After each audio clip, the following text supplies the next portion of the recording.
Hello and welcome, ladies and gentlemen, to EUS Challenger Series number 9. We are currently in our 9th edition. Isn't that crazy? Only one away from double figures. And for the quarterfinal match, or at least the first one that we're picking today, will be LowLandLions versus X Eternity. That's what they're calling themselves until they announce their actual name after Gamescom. But until then, they will be known as X Eternity. I am Pulse. I'm joined by Spuddington. How's it going? Pretty decent right now, and it's definitely interesting. I don't know if anyone actually knows who they're going with yet for their team. I look forward to finding out. Don't actually have a single clue myself. No one tells me anything.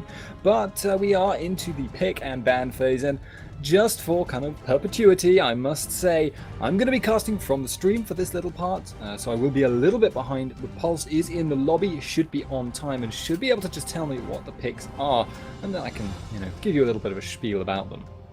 Yes, indeed. We'll talk a little bit about the bans first off, and nothing really at the moment strikes me as out of the ordinary, because Evelynn, such a strong character, can be chained in with like Shen as well for that great initiation and the shielding as well. Evelynn can just basically build damage and still be a super tank for those couple of seconds before they go for that engagement. Likes to be in that bursty composition. Elise and Fresh as well. Elise is a very competent laner and jungler, in fact, as well, very aggressive. And Fresh is basically either the top tier support, the best support, or even Nami is just pegging for the top 2 slots. And because Thresh is banned out, Nami will be coming in from LowLandLions. Yeah, Thresh kind of still, I'd say, probably slightly outclasses Nami, because the thing about Nami is that she tends to get picked a little bit more because she's kind of a lower priority. But what that does mean sometimes, you kind of associate the strongest support with having the highest win rate.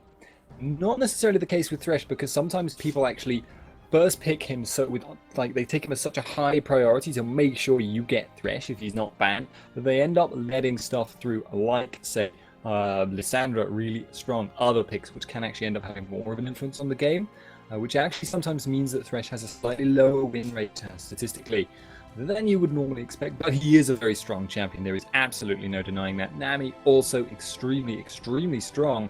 And Pulse, you're going to have to tell me, have they gone with that Quinn there? No, not yet. We're just waiting for Haydel to lock in his last pick. He is swapping between Sion and will eventually be locking in Jarvan, so they didn't in fact go for that Quinn pickup. Not too surprising.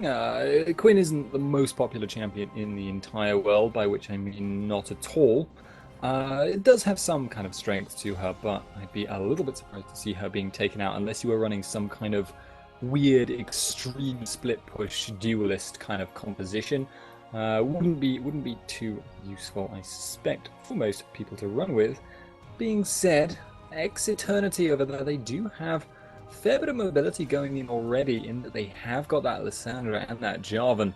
So they have a lot of potential to catch people out, get those picks over walls, for instance, and just, jump on someone. And apparently I am actually lagging, and that is not a good thing. Just a little bit. I'll take over just for maybe a couple minutes while you try and get that sorted, but they will be picking out potentially Shyvana, looking at also the Irelia. Irelia will be locked in, in fact, not knowing the top lane coming in from X Eternity, it can be a slight detriment to Irelia, because Irelia has a fairly weak laning phase until she gets some levels and hit in style, and then she can start trading off effectively. And Shyvana will actually be locked in here as well, and we're in the quarterfinals, so we are approaching, we're decently into this tournament, by which I mean we're at the start, but all these games matter. This is the best of 3, and actually going out with the Shyvana pickup was fairly interesting because Shyvana has, well, essentially no CC. She's very strong in the counter jungling role as well. I haven't really seen her too much in competitive play because of the lack of utility she brings to the table, but at the same time she does have strong trading power, and especially in that jungle role when she's counter jungling as well, she can basically trade off with anyone. I don't think anyone in the early game can really out trade Shyvana in terms of damage. Maybe Mundo with that Burning Agony as well. Could potentially be in the top lane. We did see that in Season 2, around the start and towards the middle of Season 2. Shyvana was a very competent top lane. Lots of damage, very aggressive. It can perform the same sort of role as proxy farm Singe. In fact, you can just sit behind the turret, farm behind that turret from a very early level and start denying people. Yeah, so I'm hoping my lag's fixed a little bit here, but if it hasn't, then I will be attempting to fix that during the break. But for now, it could also be a placeholder pick. That is something that's worth noting, but they did give her some change arounds in a relatively recent patch. So they did make that flame breath pass through multiple targets, and it does, I think, still apply the armor debuff, as I recall, on every single target that it hits. So yeah, it does have a lot of potential. But I've got to say that I would be a little bit surprised if Shyvana weren't a placeholder pick in this case, because they have already got that Aurelia locked in. They have already got that Lee Sin locked in, and if you're not running Lee Sin in the jungle, then what? You could run him top, and he does have that potential to snowball really hard from his early game damage, but it's hard to make sure that you'll get that Lee Sin such a snowball, because if he doesn't, then he's going to fall off really, really hard, and that can be a serious, serious problem. I don't know if they've gone for that, though. It could indeed be a legitimate pick, and Pulse, you are banned in the Hello. future. Do you have that information? I do indeed. They've locked in the Lee Sin, so they have the Shyvana as well. It doesn't look like they're going to be rehosting, so definitely not going to be that placeholder pick we were maybe looking for the LowLandLions to bring out. So that's very interesting, and looks like Shyvana might be fulfilling that jungle role. And I fully agree with you, Spuddington. If you don't get a good early game as Lee Sin, he performs a very sort of CC bot, or a fairly weak CC bot when you get into the mid and late game, unless he doesn't have that strong early. However, they have a very strong scaling team composition as well. Looks like the Lee Sin might even be played in that mid lane. Seen it a little bit from Froggen, great mobility, and they really are looking to push home this middle game. We've been speaking a lot about LowLandLions composition because honestly, what they're bringing out here is very, very interesting, very AD focused as well. So obviously, when you start stacking up some of that armor, it's going to become difficult for Eternity to really do any damage until, of course, they get their last whispers, they get those black cleavers up as well. So Svenskaren will be picking up the Zinjan, so again, strong early game. Looks like we'll have a pretty explosive start to the game. But anyway, guys, we will be jumping to a quick commercial break, and when we get back, we will be in the first quarterfinals and the first game of this best of three between LowLandLions and Eternity. See you soon.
Hello and welcome back, ladies and gentlemen, to the EUS Challenger Series number 9. We're currently in the first quarterfinals between Eternity, and in fact, we do have the engage coming up to Spontex. Checking that brush, First Blood comes down, and the Aquavisor comes out as well, locking up 2 members of Eternity, and he will be chasing them back. Sneaky just on those front lines, and a kill list there as well. See they can reclaim a kill, and seems fairly unlikely at this stage, but the grasping which goes down. Good juke from Nami, will keep himself alive, but currently, LowLandLions already 1-0. I am Pulse, and I am joined by Spuddington. How's it going?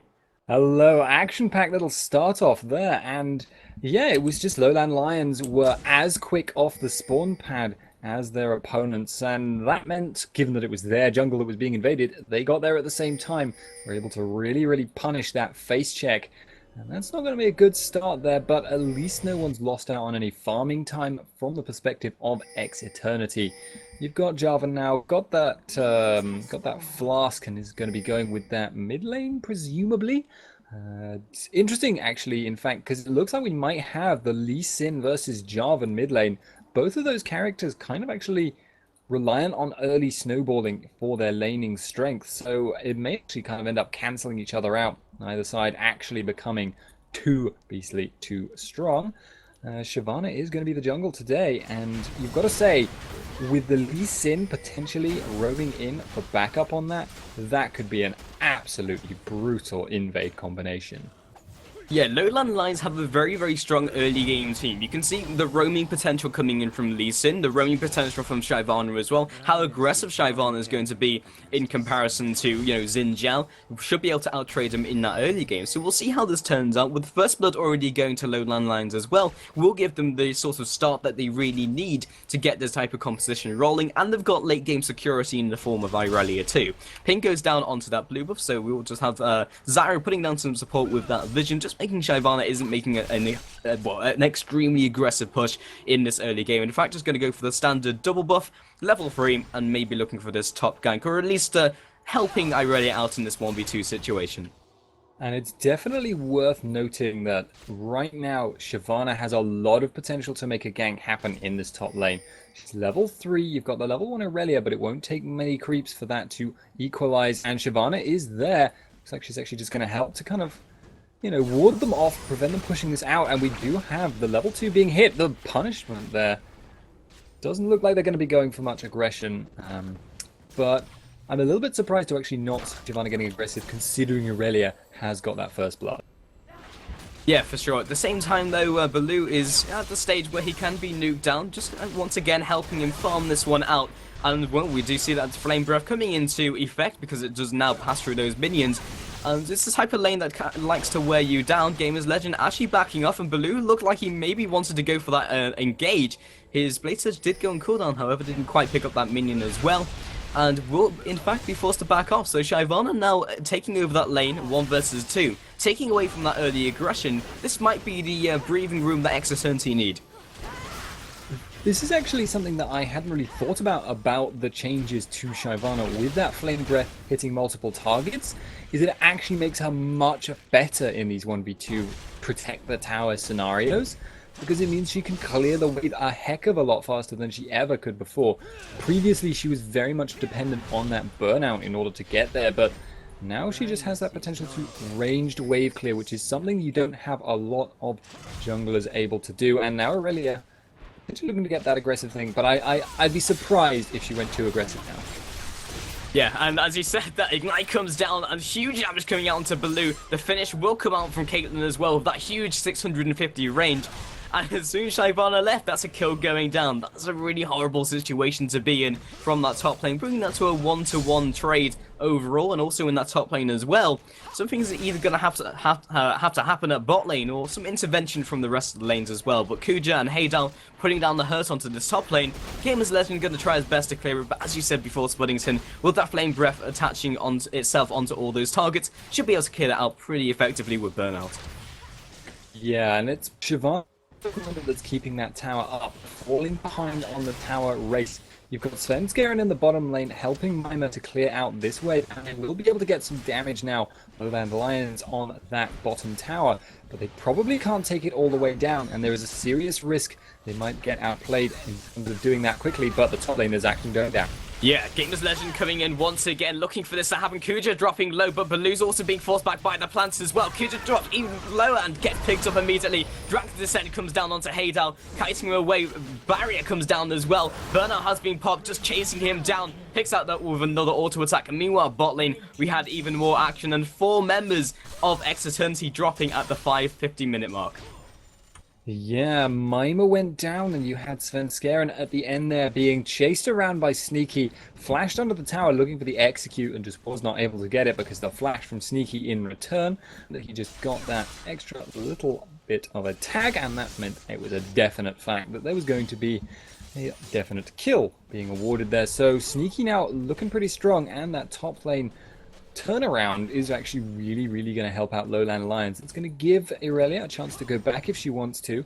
It's also going to give that Ezreal a significant amount of gold. I mean, 2-0-1, 2,500 gold in total. He's potentially going to be going... Actually, it looks like he's not going to go for that blue build.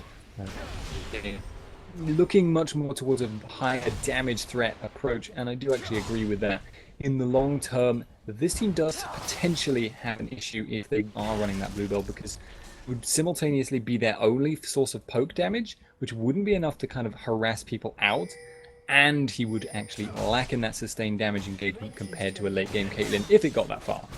Yes, indeed. Top tower has fallen, but Gamers Legend once again looking to provide some assistance. Burnout comes down, looking to just kind of lock someone up. Doesn't have that CC, as we mentioned before, about that Shyvana pickup, and will be forced to back off. More punishment coming in from Caitlyn as he retreats. Then Zhao coming up as well. See if we can lock down Gamers Legend. The rest of his team is not behind him. Audacious Charge comes down, however. Flash burn from Gamers Legend, forcing him back. And Kuja was trying to lock him down, but Spontex coming around the corner as well. 4 men from Eternity in that top lane, fishing for a kill to happen because they are behind right now, about 1K behind, and just trying to reclaim some of that gold. But at the moment, they're not in a seriously bad state with their top tower going out. And it's kind of a funny thing because right now you've got the mid lanes actually simultaneously being the role which normally has the most one-on-one kills and running 2 highly aggressive, highly damaging snowball early game mid kind of assassins, the way they play at least in the early game. Neither of them have killed each other. Neither of them have particularly taken a CS lead, apart from that first kill there for, on Jarvan rather. And it does actually look like LowLandLions will be going for this dragon here, but will Mima look to contest this? They've got the True Shot barrage down, and now they're going to be looking to run. Yeah, Glacial Path comes down, and the ultimate as well. Frozen Tomb comes out. Audacious Charge picks up a killless, and Gamers Legend picks up another kill. Svenskeren now trading off 1 versus 3. Spontex now comes in with the Golden Acres, keeping him safe. Sneaky pops down the barrier, looking to pick up the second kill. The Q landing and the finish coming in from I'm Heat. That was eventually a 2-for-3 trade. Meanwhile, top lane, Baloo is still taking some damage, and they need to deal with this top lane of Haydal and Kuja. While that trading was going on, they are putting the hurt onto that top turret. Yeah, LowLandLions are going to be able to put some pressure on that mid tower, but it does feel at the moment like Eternity deliberately kind of tried to make that fight last as long as possible, prevent people from recalling just so they could continue to pressure out that top lane. Baloo there looking like he wanted to get aggressive, but is not going to be able to do so. Haydal was out of mana, but was a little bit too far away. So is he in heat? No, he's I'm heat, or in heat, whatever you want to call him. Is putting down a lot of pressure, but has not been able to take out that full tower in the mid lane. Has got that red buff now, but is probably sitting on a fair chunk of change, and indeed is 1,900 gold. Wouldn't be surprised to see him even pick up a BF sword at this point. He's got that Vamp Scepter, so in fact he's going for the Ravenous Hydra build, which is interesting and does give him a little bit more burst, a little bit more wave clear. Gives him that potential to snowball and split push if he gets ahead. Going to be interesting to see though if he is able to really put that pressure on, because kind of starting to hit the point. I mean, Lee Sin is going to remain strong at least for another couple of levels, at least for a fair while yet, but he's now probably kind of at his peak strength. He's on like the part of the parabola curve where it's kind of evening out at the top before starting to fall down. Lee Sin, well, he might be able to make something happen here. He's going into the enemy jungle. Don't know what they're hoping to achieve, just getting some wards down by the looks of it. And we have Mima actually smelling a rat. Does in fact spot out that Lee Sin. Lee in turn going to be going for the push here. And in fact, it looks like they just intend to block off the majority of Eternity while shoving in this bot.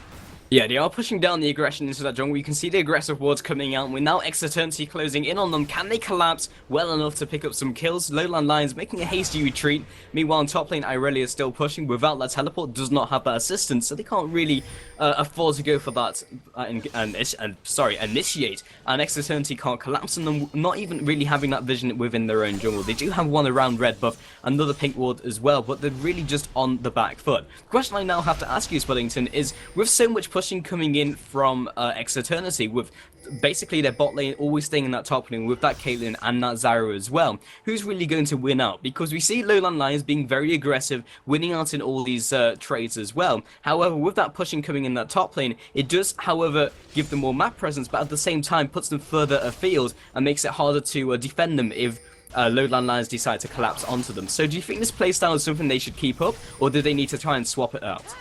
Well, the basic fact is it's going to become harder and harder as time goes on, and the further and further you push, the easier it is to be collapsed upon, because if you've taken out that outer tower, and then you take out even the inner tower after that, then you're putting yourself very deep in enemy territory if you want to kind of go for that. And you can see Hadel isn't even going to try to go for that tower.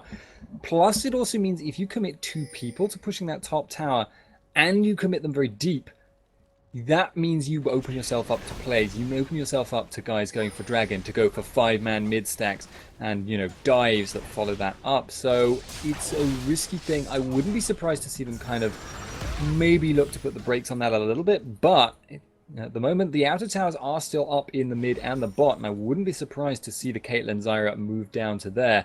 They will need to send someone top to duel Irelia, because she's farming into quite a dangerous beast at the moment. It's going to be interesting to see if she's able to apply that. She has kind of been playing catch-up for a fair old while, though. Caitlyn actually going up there now, and will look to 1v1 this, but we'll be a little bit careful, although I suspect Irelia will think, ooh, this is a bit risky, I'm going to back out. Yeah, I think what's important to notice right now about LowLandLions is they keep invading this bottom jungle, in fact invading all over the place. They're not quite getting anything done, and that's really good from the perspective of Exoternity, because as long as they can hold up, get some farm, and then go for those fights later, they'll be in much better shape. And with LowLandLions being in such a dominant position, but still not able to force any objectives apart from Drake, and make any meaningful damage happen, then they're in a very poor position in terms of actually closing out this game and increasing their advantage. Meanwhile, we had the ward fight coming from Kudra and Killis, but in fact they will be forcing them back and picking up that ward in return. But Kudra forced to pop down 2 pink wards, so Killis will be in a happy position with that Oracle as well. We do have Gamers Legend just picking up this blue buff, and honestly on their team no one really wants to pick it up, so Gamers Legend just picking up a nice handy blue buff will be giving that XP advantage as well, so that's exactly really what he's looking for. It's worth noting, actually, the supports at the moment, there's a significant gold gap between the two of them, and Imheat going in aggressive on the mid lane. Tidal Wave comes out, but I don't think they're actually going to be going super aggressive now. As I was saying, Killis actually has nearly 1,000 gold over Zyra, and I think it's largely from the assists, and also because she went for that relatively early Philostone. And you can see that gold difference now is being manifest in the form of an Oracle's Elixir, which is just wreaking havoc on Kuja's ability to actually control the map right now. And you can see he's actually kind of scared of going in toward this area, and is indeed in quite a risky spot. Got no boots, incredibly slow. There's a lot of potential to catch someone out, but in turn you can use a very slow, very squishy Zyra as bait. Does look like Dragon is going to be the next point of contention. We've got the Q landing from Lee Sin. Are they going to go for this? It does look at the moment like they're very trepidatious about actually starting the Dragon, because both teams know that the other is right there. Looks to me like they're going to actually just rotate and go for that mid tower instead. Yeah, I was just going to say, the question is, did he want to contest it? And in fact, they realize, no, in fact, we're just going to give up the Drake, concede that, and in fact go for that middle turret. Can they pick it up in time before LowLandLions collapse on them? That's the question, though. Svenskeren just on the backside. Can Lee Sin connect it? Connects the Q. Will be leading up as well. Ultimate comes out, Frozen Tomb comes out, Dragon's Head comes in from Gamers Legend as well. Baloo now following up, a complete split from his team. 4 versus 1 so far. Picks up the kill, flash over the wall. Another kill comes out, Glacial Path over the wall as well. And Spontex actually doing work, gets the shut down onto Sneaky. Keyless now on that point of contention. Dragon Strike comes down, picks up another kill. And that's a 4-for-1 trade and the middle turret. All of a sudden, Exoternity looking very strong. That fight was such a good fight from Exoternity. They had probably the perfect Zyra ultimate for the situation. they had the fight completely divided up. Spontex was left to fight Sneaky. Sneaky was zoned out, in fact, for the majority of that fight. Got knocked up by the Stranglethorns, which I think hit 3 people while simultaneously making them move away from the Stranglethorns in an effort to not get focused down. It was just, a great confluence of circumstance and exactly what they wanted. They kind of needed that. They were falling a little bit behind on gold, but with that fight in their bank accounts, they are now looking pretty strong, and that is dangerous from the perspective of LowLandLions. They do need to make stuff happen with that early game, I would say. And the mid game too. But Zyra actually potentially in trouble there in mid is going to be okay, but will they die that? No, they won't, in fact. Yeah, you just keep thinking that they need to make something happen right now because of their composition and how they've been playing. They are clearly a very aggressive team, and losing a fight like that so heavily in the side of Eternity really hurt them. They still have to stay on the aggressive though because of necessity, and it's just a fact of Eternity playing quite conservatively and only really making the team fights that they want happen, making it happen on their terms, and that's really hurting LowLandLions. And they don't really have the type of composition which can dive under the turrets. They don't scale up hard enough, I guess, because they don't have the tankiness, and they can't get underneath those turrets to make objectives happen where they couldn't otherwise. In fact, Eternity now being on the aggressive, maybe this is the sort of moment in the game that LowLandLions can actually make something happen, because for the first sort of time in the game, Eternity are outside of the base, outside of the safe zones of their turrets, but I say that and now everyone just dissipates into their respective lanes. Yeah, I don't want to be risking anything actually happening. That's a little bit too scary for anyone. Although LowLandLions are actually now getting aggressive in this mid lane. They know Lysandra is top and they know that Jarvan is bot, so that's giving them a little bit of an opening, but there is no creep wave, and they are in fact predicting the direction I think that Mima could take. Be clearing out that wave with that ultimate there from Ezreal and looking to get some poke down. Jarvan has not yet left bot lane, and we've got the Stranglethorns coming down. Doesn't look like it's going to be a full-on engage though, but that has kind of cut them down a little bit to size. And now, well, LowLandLions, what can they do? They can't actually go for this aggression in the mid lane, I think. Well, actually, apparently they think differently, but I suspect they'll just clear this wave and then end up getting kind of zoned out again. Jarvan is just going to keep pushing down this bot lane, though, and if they're not careful, well, seems like LowLandLions actually managed to predict that Zyra was going to back after, and in fact may look for the dive hit. Yeah, Tidal Wave comes down, just kind of pushing them back, but Gamers Legend gets knocked up and locked up with the Frozen Tomb. Now Sneaky looking to be picked up behind Heat, finds himself caught, Ace in the hole comes down, and that's a 2-for-0 trade. Jarvan not even in that fight, 4 versus 5. In fact, Jarvan, had he known the outcome of that fight, could have carried on in that bot lane. Spontex picking himself up another turret, and every time LowLandLions make a move, they just get completely stopped in their tracks. And that was a huge ultimate of the Stranglethorns coming out from Kuja, and even with that down, they were still able to pick up a very convincing team fight. Now with Eternity being on the offensive, picking up themselves a blue buff and putting down those aggressive wards in much better shape. I've got to say, I actually feel right now that... Whoa, that was a weird graphical glitch. Don't know if anyone else caught that, but Spontex on my screen just rubber banded, flag and dragged over the wall, then went back, and then went forward again. But regardless... Mechanics. LOL mechanics. It's probably coded as a minion. Yeah, I've got to say, I actually really don't like the fact that Aurelia is running Ignite this game. It feels, actually, it's going to be Jarvan going aggressive. Yeah, we've got the Frozen Tomb not quite coming out just yet, but the Cataclysm comes down, locking up Baloo, and now Kaelis coming from the side as well. IP throws out the cube, doesn't quite connect with anyone. Svenskeren now finds himself caught. The ultimate comes down, Dragon's Rage comes out, picks up that kill. 1-for-1 trade so far. Kuja and Maya just on the back foot, in fact connecting a beautiful Sonic Wave, immediately gets trapped by a Caitlyn trap, but now Kuja is definitely going to fall, and it's basically just who are they going to donate this kill to. That was a 2-for-1 trade coming in from LowLandLions. It was a good trade, not the best it could have been, but it will give them some opportunity to make some sort of aggressive play. Baloo is fairly low, but honestly, there's no objectives really to take right now within their reach. Yeah, it's going to give everyone a free opportunity to get a little bit of extra farm.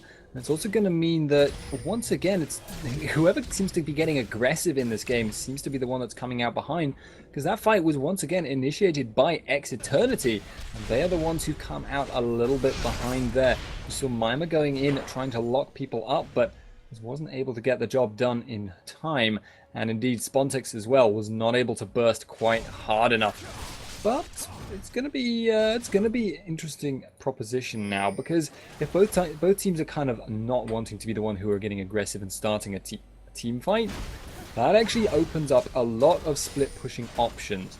And I think this is the part where Irelia is going to really regret not taking teleport, which I feel she could probably have done had they been aware it was going to be a 1v2 lane, which in turn I suspect they actually might have been able to guess, given that it was Caitlyn Zyra. And it does look like the dragon could be forced up next, but if she had had teleport, she could have had so many answers in various situations. When she was killed early on, forced out of that lane, she could have teleported back in. And yes, it did mean foregoing the potential to kill your opponents in that 1v2 lane when Shyvana ganked, but I honestly feel like she didn't really have that potential anyway with the amount of poke they were putting on her. And right now, they are regretting that lack of a teleport because, well, right now she could be split pushing and not allowing that turnaround from the X Eternity. Looks like they're going to go for that mid tower, once again going for the trade. LowLandLions kind of actually standing around not really doing anything. Yeah, LowLandLions will be committing onto this Drake, but meanwhile their base gets pushed down. This is such a clever play coming in from X Eternity. They knew that it wouldn't be worth trading out just in case it went the other way, and they were beaten in that team fight. In fact, it's going to make a huge pushing advantage, taking down the inhibitor as well. The rest of the team collapses from behind them. Will they run? Will they fight it out? The Ring of Frost comes down. Shyvana goes in, locking up the rest of the team. Spontex on that back line. Cataclysm comes down. Sneaky pops down the Arcane Shift. More damage comes out and picks up that kill in return. Baloo finds himself locked up though with that Strangleforce coming down. IP drops as well. Keyless just finds himself on the back foot. Ace in the hole comes down, picking up another kill. And now can Nami escape from this situation? Gamers Legend already turned tail and ran. And that was a 3-for-1 trade with the rest of the team dropping so low. Can he pick up another Nexus turret? Looks like they're going to go for it. Shyvana is there. She will have a little bit of extra wave clear, but will she dare to get truly aggressive? Is going to get rooted and take a lot of harass there. But it does look like this tower is going to go down. Gamers Legend looking to try and get a kill, or at least to stop them recalling here. May want to, in fact, do that very much in order to potentially open up a Revenge Baron, but that's not going to happen by the looks of it. They have not got the vision on where Hadel is. So when he goes top, clears that wave out and goes back, you just can't go for it. And that, honestly, there was just... Well, there was two things in that last kind of section of play. Firstly, in the team fight... Well, actually, that was second. But secondly, and I'll move on to the first thing second, right? Okay, right. Well, the second thing that happened was that Sneaky... He was actually in that fight once again, in spite of being Ezreal, in spite of being this incredibly slippery AD carry, he is having a hell of a time actually putting out any damage in this fight. In that last one, in fact, he was spent about, what, 10 or 12 seconds hitting minions because he was down to about 20% HP, only to then get Caitlyn ulted at the end of the fight. Got taken out, didn't really put out that much damage, and considering how strong his early game was, that is really bad. He is not doing well at the moment, and that's not something LowLandLions can afford. They need to have an AD carry who's really putting out a lot of damage right now, and they need to make plays happen relatively shortly because Caitlyn is going to start spiking back up to full power again once she's got that last whisper, and she's going to have much more range than Ezreal as well. In spite of him having the superior escape, Caitlyn is going to be the safer AD carry and will also probably put out equivalent or more damage. That's a scary proposition to deal with. Hadel has got that Sonic, that little crescent moon actually on her, and they're going for the engage. Yeah, Spontex over the wall. Cataclysm comes down, just locking Iron Heat. In fact, Gamers Legend once again putting himself on the back line, just trying to keep themselves back. Sneaky drops very low, but in fact picks up the kill in return. This time Spontex has died. This will give us some breathing room, but Lissandra goes in, instantly bursted out. Svenskeren coming in once again. Baloo finds himself on the back lines, ripping up the rest of the team. Svenskeren once again locked up with the Acroprison. Can he pick up this last kill and secure a strong team fight for LowLandLions? And eventually Baloo will get that that Blade Surge back up. That was a 5-for-2 trade, but because they're on the back foot, that middle inhibitor down, they can't really make anything happen. Yeah, they're gonna need that. Will give them the breathing room probably to get that inhibitor back up. That's going to be good for them, and it will also mean that, you know, Irelia has gotten a couple more kills now and is going to be starting to really, really get threatening. But they're just having so many problems with Sneaky actually putting out any damage in the fight. Jarvan jumped onto him there, and he was able to kind of take him down. But after that, once again, he spent a lot of time just trying to keep himself alive without putting out any damage in the fight. And it just didn't... Like, it worked out for them because Irelia went kind of beast mode and killed everyone. But you can't rely on that happening every fight. And Nami actually now in a lot of trouble around Baron. Yeah, good. She's going to clear the ward, though. She's got it. Got GG. it. Worth. Outplayed. Got him. Nailed it. Great cataclysm came out, in fact, duking out the way of the Aquaprism, which probably would have saved Nami's life, so excellent mechanics coming in from Spontex. This will hopefully open up the Baron for X Eternity. I'm Heat over the ward, will be connecting the Sonic Wave, looking maybe to follow up on this sneaky round there as well. Ultimate comes down, just kind of pushing them away at the moment. Might be enough, just kind of shove them off Baron, which is all they really need at this moment. With Kuja dropping solo, they will just say, well, maybe another time, and all going to go ahead and recall. Let's take a look at how much gold they have in the back pockets. Not too much, but they will be able to get some free HP and some mana, and set themselves up for the next team fight. Yes, but I'm a little bit surprised that X Eternity all recalled immediately there. I mean, I know they knew that their opponents didn't have much vision control over the area, which made it somewhat safe. But if LowLandLions had been ballers there, they could have guessed what was going to happen from X Eternity and looked to force that Baron themselves. They could have actually started it, just walked around and started the Baron up. And they wouldn't necessarily have had to commit too much to it if X Eternity came to stop them, because they've got a lot of mobility. They've got a lot of people that can just jump over walls for free. So, you know, you could have that three-man Baron attempt coming in from the Ezreal, from the Shyvana, and the Lee Sin. And then if Eternity had come to stop them, you know, doing that three-man Baron on the grounds that they think their opponents have probably all gone back because they took damage, then they could have actually just jumped out of there if X Eternity had come to stop them. As it happened, though, didn't really happen, so looks like they're just going to be going for the pressure on this inhib. Now they've got to contend with that Caitlyn poke. We've got the Lee Sin looking for that Q, looking for that engage, but if they can't get a good engage on Caitlyn, they're going to have a heck of a time, and they simultaneously need to make sure that Spontex this time does not delete Sneaky or bring him down so low that he's unable to put any damage in the fight. So the ultimate coming across from Ezreal, and it does just feel like this inhib will eventually go down at this rate. There is a little bit of poke coming out. Aqua Prison comes down. We've got the poke on Mima, but this inhib is getting pressured, and can they stop it? They got the Q on Hadel. They're going in. Counter wave comes down. IMP, in fact, lands the Sonic Wave, coming out with the dab. The Flame Breath comes down as well. All the AoE ultimates come out. The Frozen Tomb and the Stranglethorn. Kuja dropping low, but no one quite dropping just yet. From X Eternity, Sneaky drops. Can he pick up the kill in return? One kill comes down. That's a 1-for-4 trade. Can they seal the deal and pick up the last kill and finish this one out? Hadel will just be pushing them back, but it's the support against the world at this stage. Ace the Hole comes down, doesn't quite pick it up, but this looks like the game splitting soon. Yeah, I can't see Nami solo stopping this. She may be able to take out a ward in the process, but tempting. But it's going to be the GG coming in there, and LowLandLions were a little bit too overeager to force that fight. They just weren't able to follow up from that engage. A little bit of a pity from their perspective, considering they had such a strong early game. But I know this sounds wrong, considering how well Sneaky did in terms of scoreline, but I feel like Sneaky could have done a much better job in some of those team fights. Maybe that's just me, though. I am, you know, a well-known bad player at video games, but, and far be it from me to question my vast superiors, but regardless, I am going to question them anyway. It doesn't matter, though. We will be going into a second game. This is a best-of-3 series, and unless you have any particular closing thoughts, Pulse, we will just go to a quick break. Nope, not at all. So until next game, guys, see you soon. Stay tuned.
I'll trash your concert, dead or alive.